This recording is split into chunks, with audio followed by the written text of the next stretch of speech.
آج میں آپ کو نبی صلی اللہ علیہ وسلم کی ایک نصیحت سناؤں گی جو انہوں نے حضرت ابو ذر رضی اللہ تعالیٰ عنہ کو کی.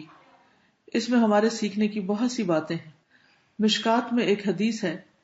ابو ذر رضی اللہ عنہ نے عرض کیا، یا رسول اللہ صلی اللہ علیہ وسلم، مجھے کوئی نصیحت فرمائیے.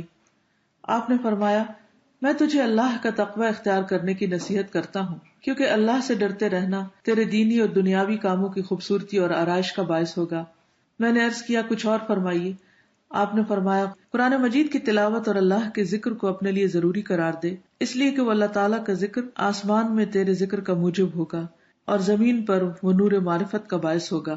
میں نے عرض کیا، کچھ اور بتائیے. آپ نے فرمایا، طویل خاموشی اختیار کر، اس لیے کہ خاموشی شیطان کو رسوا کرتی ہے اور امر دین میں تیری مددگار ہے. میں نے عرض کیا، کچھ اور فرمائیے. آپ نے فرمایا، اپنے آپ کو زیادہ ہنسنے سے بچا، اس لیے کہ زیادہ ہنسنا دل کو مردہ کر دیتا ہے اور چہرے کی شگفتگی کو زائل کر دیتا ہے. میں نے عرض کیا، کچھ اور فرمائیے. آپ نے فرمایا، سچی بات کہہ اگرچہ وہ تلخ ہو.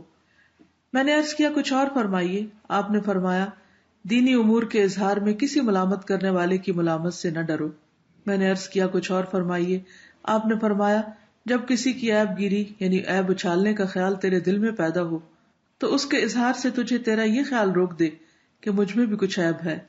سبحان اللہ، کتنی پیاری نصیحتیں ہیں جو ہمارے نبی صلی اللہ علیہ وسلم نے کی. اللہ سے دعا ہے کہ وہ ہمیں عمل کی توفیق عطا فرمائے اور ہمارے اخلاق اور کردار کو سنت کے مطابق ڈھال دے.